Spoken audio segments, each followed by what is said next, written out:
هذا الجين J1C3 هذا جين عربي إبراهيمي.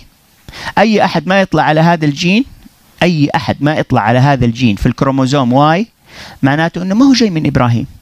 فقالوا طيب وجدنا الآن جين بيتكرر في الكروموزوم واي، بيتكرر في الكروموزوم واي لأنه بيجي من أب لأب لأب لأب في الرجال في الذكور. هذا الجين J1C3 رغم هذا النقاء العرقي 50% من رجال هذه السلالة ما حملت هذا الجين. احنا نتكلم على سلالة أبا وأما من هارون. فين راح الجين؟ فين راح الجين J1C3؟ بسم الله الرحمن الرحيم. الحمد لله رب العالمين، وبه نستعين على أمور الدنيا والدين، والصلاة والسلام على أشرف الأنبياء والمرسلين سيدنا محمد وعلى آله وصحبه أجمعين. أما بعد. Santer pemberitaan di media sosial bahwa hasil tes DNA Sadah Ba'alawi bukanlah dari keturunan Nabi, tetapi memiliki gen Yahudi. Hal ini berdasarkan laporan dari proyek Laboratorium Genetika Family Tree DNA. Pada hasil tes DNA Ba'alawi, susunan YDNA haplogropnya adalah G, dan ditemukan kode GPF 3296 yang identik dengan gen Yahudi Ashkenazi, atau YP303 yang identik dengan gen Yahudi Sephardi, atau Yahudi Andalusia. Dari hasil tes DNA tersebut maka masyarakat menjadi yakin, kalau Sadah Ba'alawi bukanlah keturunan Nabi, dan bahkan bukan keturunan orang Arab. Karena kode DNA-nya adalah GPF 3296 yang tidak termasuk dalam kode Bani Quraisy liter 959, Imam Ali bin Abi Tholib FGC 10500, atau pecahan dari Imam Hasan bin Ali FGC 8702 Imam Hussein bin Ali FGC 30416. Untuk menjawab kenapa gen Ba'alawi identik dengan gen Yahudi, maka kita akan mengulaskan dengan mengutip penjelasan dari Dr. Hatim bin Muhammad Al-Jufri.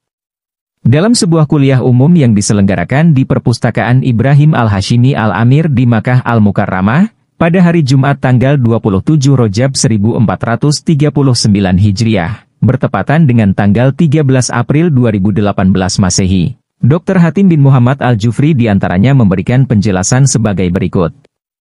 Ada gen yang hilang dan gen lain datang untuk melengkapinya, dan kita menerima kromosom Y dari orang tua kita.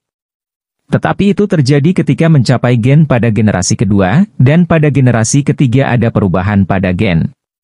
Dari mana datangnya gen-gen ini sekarang? Mereka berasal dari pihak ibu. Ada yang mengatakan bahwa Sadah Alawi berasal dari Kaukasus. Orang ini mengandalkan informasi yang dia dapatkan, bahwa gen J1C3 adalah gen Arab keturunan Ibrahim. Tidak ada yang melihat gen ini, tidak ada yang melihat gen ini dalam kromosom Y, dan itu tidak berasal dari Ibrahim. G berasal dari Kaukasus, jadi dari mana asalnya? Pada tahun 1998, diterbitkan majalah Nature, yaitu majalah pendidikan tertinggi dan paling bergengsi. Adalah orang-orang Yahudi yang mencari orang yang hilang di dunia. Jadi mereka ingin mencarinya, dan dia berkata kepadanya, "Nah, bagaimana kita mencarinya?" Mereka mengatakan, "Kita tidak akan mencarinya, karena dalam agama Yahudi ada para rabbah, yang mereka adalah para kohanim, yang ayah dan ibunya pastilah keturunan Harun." Mereka kemudian pergi ke para kohanim atau pendeta ini dan menelitinya. Jika Anda mendengar seorang Yahudi bernama Cohen, artinya dari garis keturunan ini, karena namanya Kohanim. Pada Kohanim ini mereka berkata, mereka memiliki kemurnian ras, ayah dan ibu, dari satu garis keturunan, dari satu ayah dan dari satu ibu. Karena mereka memiliki kemurnian ras, mereka tidak kawin dengan orang lain. Jadi mereka berkata, "Nah, kami sekarang menemukan gen yang diulang dalam kromosom Y, karena itu berasal dari ayahnya, dari jalur laki-laki, gen ini J1C3. Dan dari situlah teori ini muncul dengan adanya satu gen untuk satu ayah dalam kromosom Y. Namun bagi mereka yang tidak mengetahuinya, dan meskipun ada kemurnian ras dalam diri mereka, dari ayah dan ibu, mereka yang membawa gen yang diyakini berasal dari keturunan Nabi Harun dalam kelompok itu hanya 50%, dan separuh lainnya tidak membawanya. Anda menemukan indikasi bahwa gen ini belum terbukti berasal dari Nabi Harun, tapi mungkin berasal dari almarhum ayah dari silsilah tersebut. Kita berbicara tentang silsilah ayah dan ibu dari keturunan Harun, kemana perginya gen J1C3 itu? Jadi harus sangat perlu kita mengingat pembicaraan ini, karena sekarang adalah masalah seseorang datang dan berkata, demi Tuhan, ini dari Kaukasus. Ini masalah besar, karena orang ini tidak masuk dalam gen J1C3. Kami menemukan bahwa orang-orang yang gennya diteliti, 50% dari mereka tidak memiliki gen ini, dan mereka berpikir bahwa J1C3 adalah gen dari Nabi Harun. Dan terbukti bahwa biasanya mereka tidak dapat menyambungkan ini adalah gen almarhum ayah dalam garis keturunan ini, yang diwariskan kepada anak-anaknya. Dia berkata, gen J1C3 ini adalah gen Ibrahim, dan ini adalah gen dari gen Nabi yang berkode J1C3D. Dan itu, menurut pengetahuannya, bahwa kromosom Y adalah kromosom tetap yang turun dari kakek kepada ayah kepada cucu, yang tidak berubah dan tidak akan hilang. Saya hanya tahu penanda dan informasinya, dan tentu saja perlu mengutip dari majalah Nature yang mengatakan, bahwa 50% laki-laki yang mereka anggap sebagai keturunan Harun membawa gen ini, sedangkan lainnya tidak. Apakah dia tahu tentang itu atau tidak? Dan Tuhan tahu bahwa ini tidak benar, karena setengah dari anggota keturunan Harun kehilangan gen ini, seperti yang kami sebutkan sebelumnya. Dan jika kita menerimanya, lalu dari mana datangnya keturunan A, B, E, J dan G ini, dalam kromosom Y yang berbeda pada manusia, seperti yang dibicarakan oleh orang itu. Ketika dia mengatakan, bahwa gen yang menentukan galur dalam kromosom Y tidak berubah dengan pergantian ibu, mengapa kita tidak mengetahui gen yang menghubungkan dengan bapak umat manusia yaitu Nabi Adam? Atau setidaknya bapak kedua umat manusia, yaitu Nabi Nuh?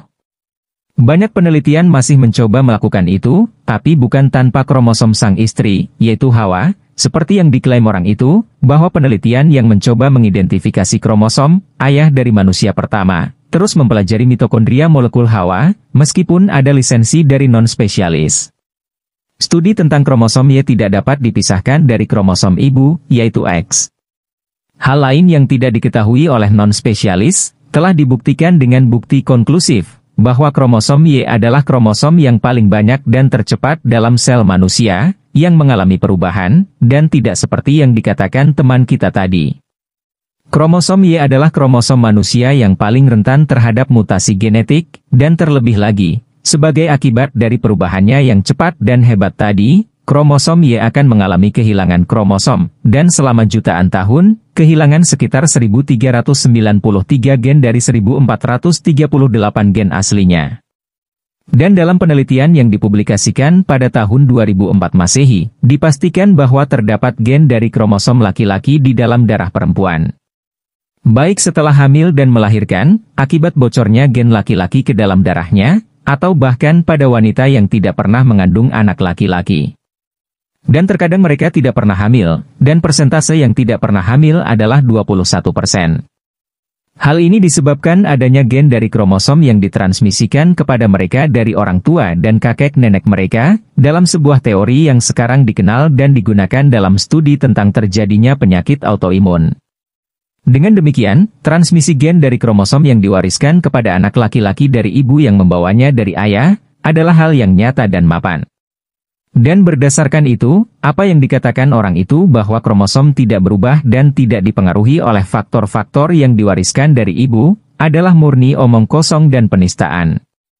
Untuk mengkonfirmasi teori chimera parsial yang akurat ini, penelitian yang diterbitkan pada tahun 2017 Masehi mengungkapkan adanya gen dari kromosom Y laki-laki di beberapa tubuh perempuan dalam penelitian tersebut, yang memeriksa jaringan otak untuk penyakit saraf. Gen spesifik kromosom Y ini terekspos secara kebetulan. Selama pembahasan hasil ini dalam penelitian, penekanan ditempatkan pada hipotesis dan teori chimera mikro yang disebutkan sebelumnya. Dan dia berbicara secara terbuka tentang efek yang pasti dan konstan dari gen ibu pada gen laki-laki dari anak laki-laki pada kromosom Y. Ini hanyalah puncak gunung es, sejauh mana kemungkinan struktur genetik ibu mempengaruhi gen kromosom Y pada anak laki-lakinya, bertentangan dengan apa yang disebutkan orang tersebut. Tetapi hal paling berbahaya yang dilakukan orang tersebut adalah, dia memperkenalkan pada pengetahuan yang dia tidak tahu apa-apa. Dan itu diakui di kalangan ilmiah, di mana studi dan penelitian berakhir dengan apa yang dia nyatakan. Dan Tuhan tahu, dan seperti yang kami buktikan di sini, ini tidak benar secara ilmiah. Dan dia mengatakan bahwa gen ini berasal dari Afrika atau Kaukasus. Itu lucu, seperti yang dikatakan ahli genetika. Dan di sana saya menyadari bahwa siapapun yang berbicara selain bidangnya, maka akan mendatangkan suatu keanehan. Saya berharap orang itu telah meminta informasi tambahan kepada orang yang mendorongnya untuk tampil di televisi, sebelum dia mengambil informasi yang tidak diakui oleh semua sarjana dan spesialis yang diakui. Tetapi orang itu muncul dan menegaskan bahwa apa yang dia sebutkan adalah ilmu-ilmu yang keabsahannya pasti dan disepakati di antara orang-orang berilmu, dan Allah bersaksi bahwa itu tidak benar.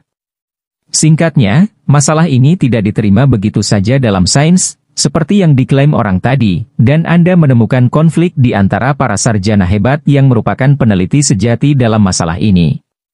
Adapun apa yang terjadi di antara orang terpelajar dan bukan orang terpelajar, maka tidak ada nilainya, ketika dia mengatasnamakan ilmu dan meninggikan suara serta menyebarkan hinaan. Dan saya tidak menemukan satupun pusat terakreditasi untuk wilayah Arab, apalagi tentang keturunan Bani Hashim, sehingga menjadi definitif mengetahui gen yang diwariskan dalam kromosom Rasulullah. Sama seperti Anda menemukan omong kosong, kenaifan, tidak pentingnya proposisi, perubahan pendirian, dan hasil yang bertentangan di situs-situs itu, Anda juga menemukan penghinaan, kutukan, fitnah garis keturunan dan kehormatan, mempertanyakan niat, asusila dalam litigasi, dan hal-hal lain yang tidak pantas diucapkan oleh lidah. Memang benar ada kelompok genetik untuk orang-orang terakhir, tapi itu bukan kakek atau ayah pertama dalam beberapa suku. Tetapi ketiadaan gen tersebut dalam cabang suku lain, tidak meniadakan garis keturunan suku tersebut dalam rantai warisan suku tersebut, atau keturunan terakhir dari ayah yang sama yang kehilangan gen tersebut, atau menukarnya dengan gen dari pihak ibu, seperti yang telah kita buktikan. Apalagi, hasil yang diklaim sebagian orang sebagai suku tertentu adalah hasil pemeriksaan puluhan, atau paling banter ratusan, dari suku yang anggotanya ternyata mencapai jutaan orang. Orang yang memberikan kesimpulan seperti ini ingin menggeneralisasikan apa yang ada dalam kategori kecil ini, menjadi jutaan milik suku yang sama. Dan mungkin ada sekelompok gen seperti itu di belahan dunia lain dan di bangsa lain yang belum diteliti.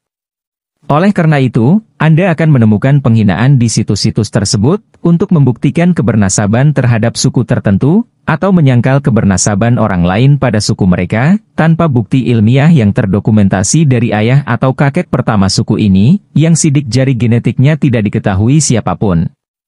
Dan Anda menemukan bahwa pengambilan gen muncul dalam sampel, dan secara definitif itu milik si Anu, putra si Anu, kakek dari suku ini atau itu, dengan cara yang lucu, yang tidak dilakukan oleh pusat penelitian yang dihormati, dan ini tidak bisa diketahui tanpa pemeriksaan gen kakek itu. Sebaliknya, ketidaktahuan telah membuat Anda menemukan hasil hanya dari satu orang dari Mesir, Irak, atau Maroko, dan salah satu pemilik situs tersebut di internet atau situs jejaring sosial, mengeluarkan kebernasaban keluarga yang jauh kepada keluarga yang sempurna silsilahnya kepada suatu suku di Jazirah Arab, dan ini mungkin dan mungkin. Tetapi yang terburuk adalah menyangkal kebernasaban keluarga yang sempurna silsilahnya pada suatu suku, karena gennya tidak sama dengan gen yang dimiliki suku tersebut. Omong kosong tersebut telah mencapai klaim, kalau dia telah mengetahui gen Nabi Ismail dan gen Nabi Ishak, dan ini adalah sesuatu yang tidak diklaim oleh pusat penelitian manapun. Bahkan ketidaktahuan itu telah mencapai titik mengklaim mengetahui gen Kahtan dan gen Adnan, yang keluar dari orang yang setengah terpelajar dan yang tidak berpendidikan, bahkan dari seorang amatir. Sementara tidak ada studi nyata yang dilakukan untuk semua suku untuk mengetahui peta genetik kontemporer, setidaknya untuk suku-suku sezaman Jazirah Arab, serta gen nenek moyang suku-suku tersebut. Mereka itu adalah situs yang mencurigakan.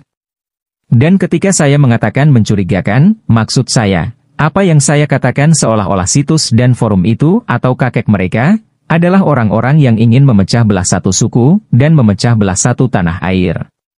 Belum lagi bencana besar, yaitu memfitnah garis keturunan yang mapan dan memiliki kehormatan murni, karena ketidaktahuan dan kekufuran, seperti yang telah disampaikan oleh Nabi. Dan kami katakan kepada orang-orang yang menolak garis keturunan Bani Hashim dari nenek moyang yang berbeda bagi Ahlul Bait, dengan dalih berbedanya gen kromosom Y dalam garis keturunan mereka. Pertama, Seperti yang telah kami tunjukkan, bahwa ilmu ini tidak diakui dalam menentukan sejarah dan asal-usul ras manusia, apalagi silsilah Bani Hashim. Kedua, dengan asumsi kita menerima ilmu ini, saya katakan bahwa multiplisitas gen dalam garis keturunan Ahlul Bait belum dibuktikan oleh studi yang terdokumentasi. Para spesialis genetika tahu bahwa studi semacam itu yang membutuhkan sampel gen Imam Ali bin Abi Thalib, semoga Tuhan menghormati wajahnya, dan gen Fatimah, semoga Tuhan yang Maha Kuasa meridhoi dia, sehingga kita dapat memastikan dengan menggunakan gen ini. Saya katakan bahwa penelitian ini belum dilakukan, dan tidak ada satupun pusat ilmiah terhormat yang mengklaim mengumpulkan sampel dari semua cabang garis keturunan Bani Hashim al-Uraidi, dan semua galurnya akan dikecualikan, sampai kita mengetahui bahwa gen tersebut dalam kromosom Y memang benar dalam proposisi ini. Ini jika kita tidak menerima banyaknya ibu dalam garis keturunan Ahlul Bait dari ras manusia yang berbeda, dan ini tidak mungkin, karena telah dibuktikan dengan bukti yang meyakinkan, dan menyaksikan banyaknya ibu-ibu dari Bani Hashim, dan kami membuktikan bahwa dari jalur atasnya telah terjadi tumpang tindih dan transmisi gen antara kromosom Y pria dan kromosom X wanita. Bukankah banyaknya keturunan dalam suku Arab yang sama, jika kita menerima keabsahan dari apa yang ada di halaman internet dan situs jejaring sosial, membuat kita berpikir bahwa kita sedang menghadapi ilmu yang di dalamnya banyak kebingungan, dan paling tidak masih perlu pemeriksaan dan dokumentasi yang panjang? Dan siapapun yang menginginkan kebenaran harus bertanya kepada orang-orang yang memiliki pengetahuan dan spesialisasi nyata, karena menggunakan situs internet dan bersembunyi di balik pengenal yang tidak diketahui, itu bukan dari kebenaran dalam segala hal. Dan tidaklah adil bila mengutip dari orang yang setengah terpelajar, orang yang tidak terspesialisasi dan bodoh. Siapapun yang ingin protes, ia harus mendatangkan penelitian yang baik, ilmiah, muhakamah, terpercaya dan mutabar.